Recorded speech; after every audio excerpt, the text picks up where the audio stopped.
Muy bien, la última pregunta para el doctor Gonzalo del Río. ¿Cómo tiene que entender un juez de investigación el término desformalizar el tratamiento de la prisión? Sí, es una frase que puedo haber utilizado mal o bien, que es lo que menos me preocupa. Lo que me preocupa en términos amplios es que muchas de las decisiones del sistema jurídico de administración de justicia actual se están basando en interpretaciones con un excesivo rigor dogmático que no conducen a buenos resultados.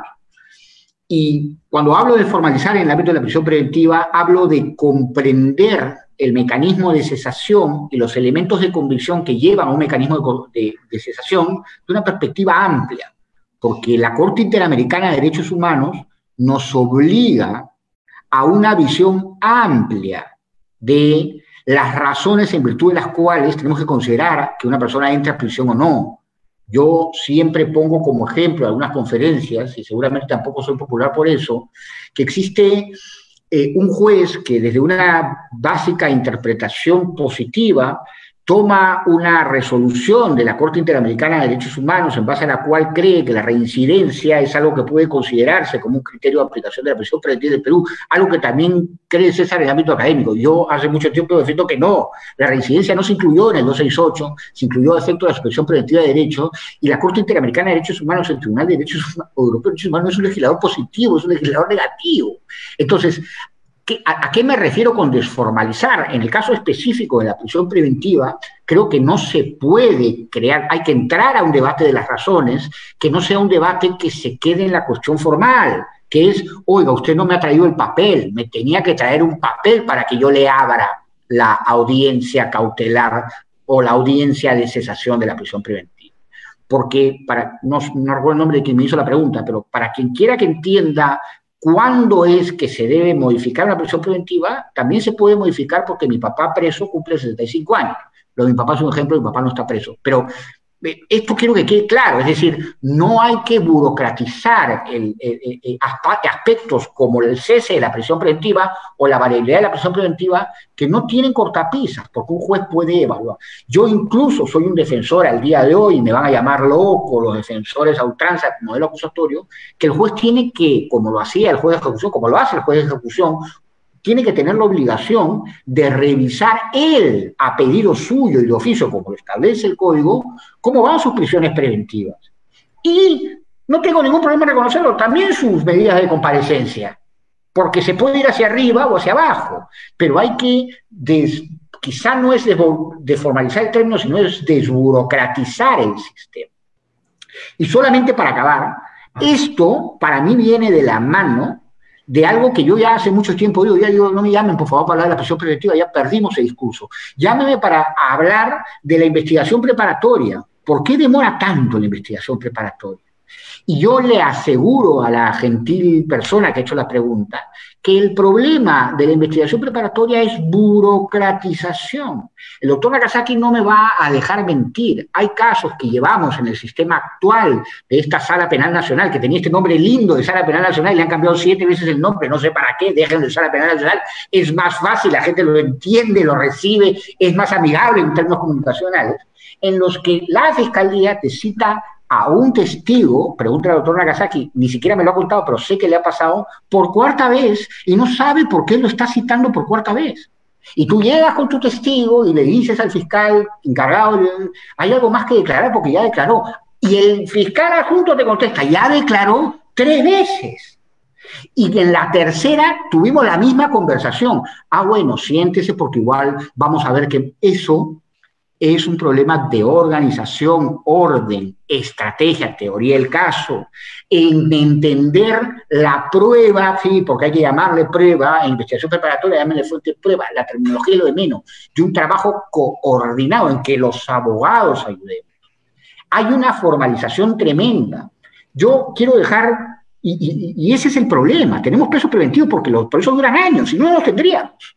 El problema de la prisión preventiva es solamente la cara o la máscara de un problema más grave, que es que las investigaciones están demorando muchísimo.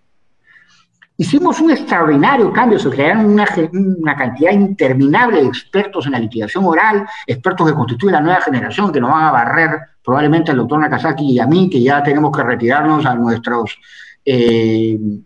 cueva del retiro, si quieren. Perfecto, me parece fantástico que el mundo evolucione.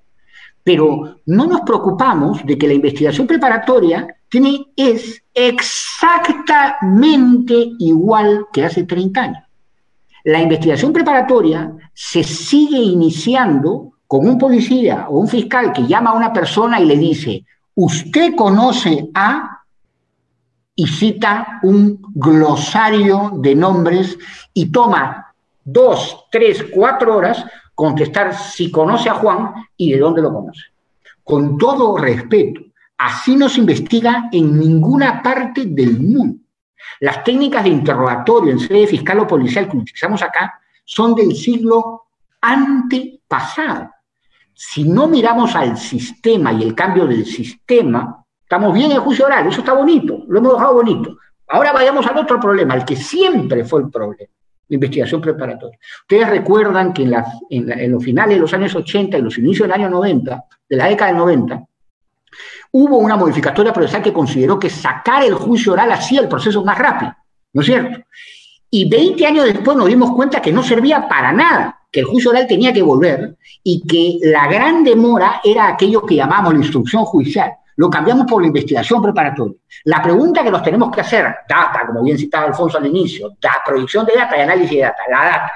La pregunta que nos tenemos que hacer es, ¿estamos siendo más rápidos? No.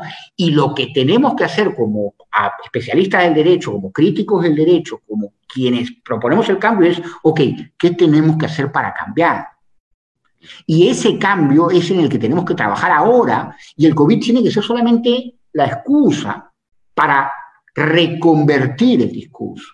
Una investigación preparatoria no puede durar 5 años, pero si en una investigación preparatoria que dura 3 años, o que dura 2 años, o que dura 5 años, tú llevas a un testigo que lo han citado por 5ª vez y quien pide la citación no sabe que lo ha citado por 5ª vez. El problema no es del código, el problema no es del Ministerio de Justicia, el problema no es del Presidente de la República, el problema es que estamos haciendo y estamos actuando mal dentro de la investigación. Y eso es fundamental. Cuando el doctor Nakazaki con esto a cabo habló de la tutela de derechos, es fundamental. La tutela de derechos lo va a solucionar todo. Y pusieron una barrera y dijeron, pero por si acaso esto no va, esto tampoco, esto tampoco. Y lo mismo digo de la Corte Suprema. La Corte Suprema hoy resuelve casos que son anodinos, absurdos, que no modifican el sistema, cuando tendría que estar abocada a los problemas más graves de unificación jurisprudencial. No a cuál es, por el amor de Dios, el plazo de una impugnación. Eso no puede ser una materia que se discute en una Corte Suprema que pretende ser un país desarrollado. Entonces tenemos que dentro de esta buena reforma, yo sigo pensando que es buena, sigo teniendo esa esperanza, como la tenía cuando Perú iba al Mundial y Perú finalmente fue al Mundial. Sigo creyendo que es buena esta reforma, pero hay que reformar la reforma. No hay que tenerle miedo a eso.